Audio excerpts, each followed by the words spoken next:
Hello again, chaps. You have to bear with me a little bit. I'm going to be a little bit random. Not random, but I'm just off the top of my head. Not scripted, raw format. Nobody will tell you, Gary, will they? Nobody will explain anything to you. I've noticed that when they do and the argument's convincing, you don't bother playing it or showing it, do you? You go quiet. Anyway, we can only try, can't we? And then people can see who's really being honest and who is really addressing the arguments. Now then, what we got here? We got a balance, haven't we? Is it a balance? Yeah, I think so. It's got a slow period of oscillation because of its moment of inertia is quite large, you know what I mean? Now, this business that you say, Gary, that this is the best proof or example you can offer why kinetic energy doesn't work.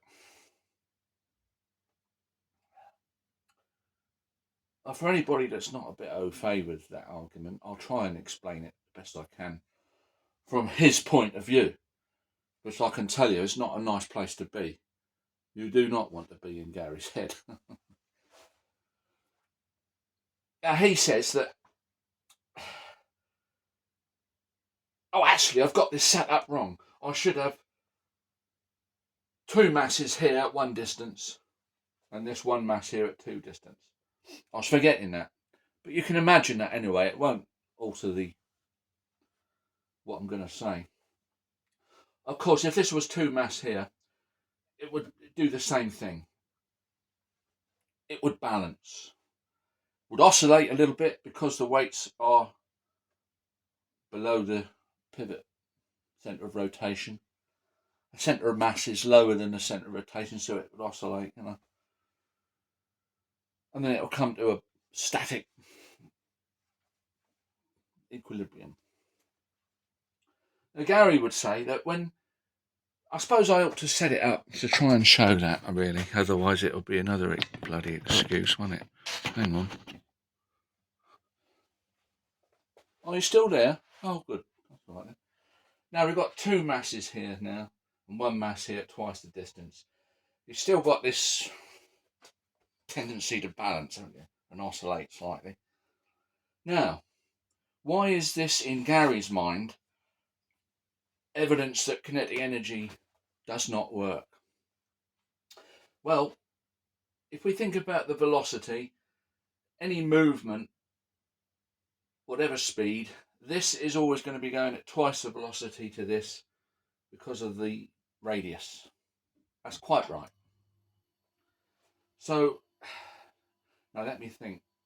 What's wrong with that?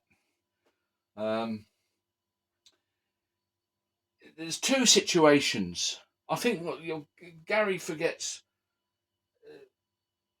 that these masses are in communication in one scenario because they're attached to the lever or the balance, and then they could be free of the lever and not in communication with each other if they was released, and we'll deal with both cases.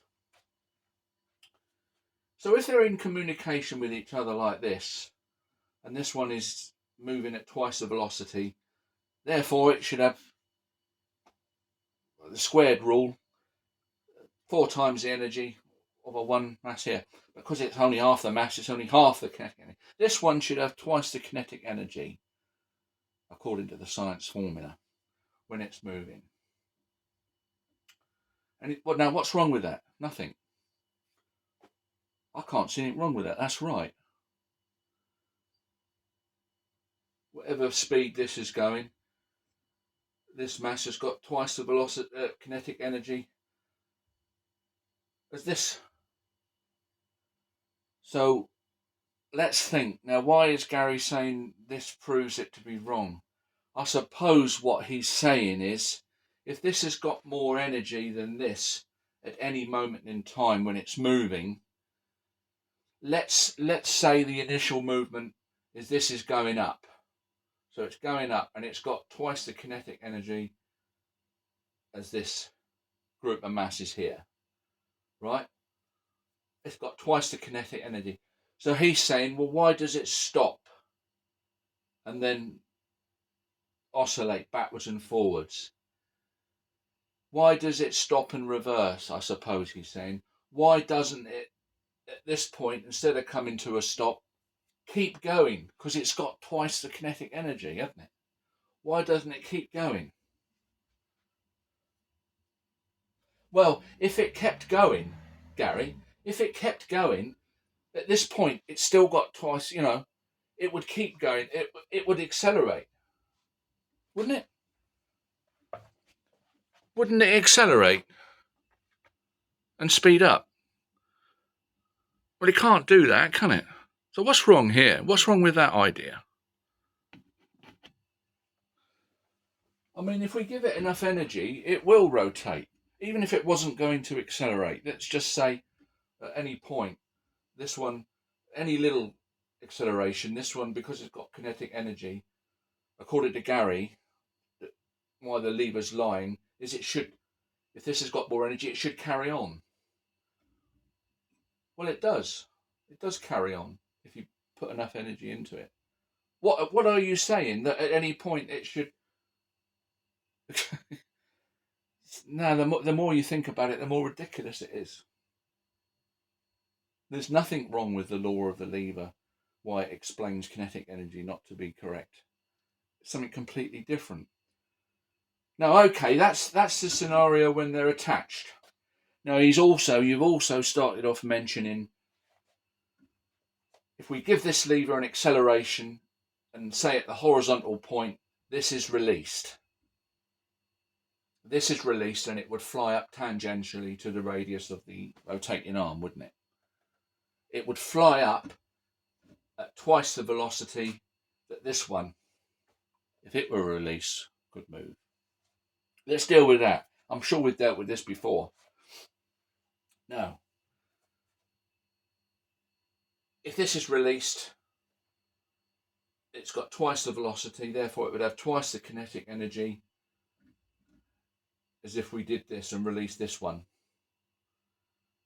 That's correct. What's wrong with that? I don't... Hang on a minute, I've got to think about this. I've got to put myself into a lunatic's mind. Hang on. I can't spend too much time thinking about it. It's very bad. But anyway, if this weight is released after an acceleration of the lever, it would have twice the velocity of this weight, would have twice the kinetic energy. Fair enough. Okay. Can't see anything wrong with that at all. What's the problem? There's no free energy involved. Whatever energy you put into the lever, you get out when the weights are released. Yeah. And going back to them again, if they're attached, and Gary says that this proves that there's no kinetic energy because it oscillates and then comes to a stop. What do you expect it to do then, Gary? What would be the alternative? That because this weight has got more kinetic energy, it wouldn't stop and it would keep going? I don't understand at all why this disproves kinetic energy. If I give it enough energy, it does keep going. Comes to a stop, and I guess you would agree with that. Everything must come to a stop. We're not putting energy into it. So I do not understand why this is saying kinetic energy can't exist. You say it's because at any point this has got more energy than this at any point in its movement, and therefore if it oscillates, you say, that proves that it can't have more energy. How does it prove it? What would it do? Go faster and faster and then keep rotating and go more? It's ridiculous, isn't it? It's quite ridiculous. I don't really know how to explain it any more than that, because what would it have to do? Well, what would you expect it to do, Gary?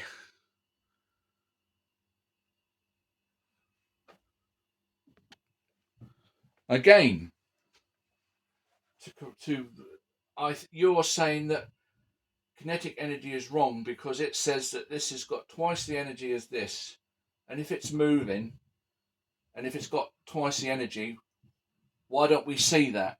How would we see that? We would see it by a continuation of the movement. It would, and not the stopping and starting oscillating, but a continuation of the movement. That's ridiculous because it would have to carry on accelerating. Everything must come to a standstill because of friction. No.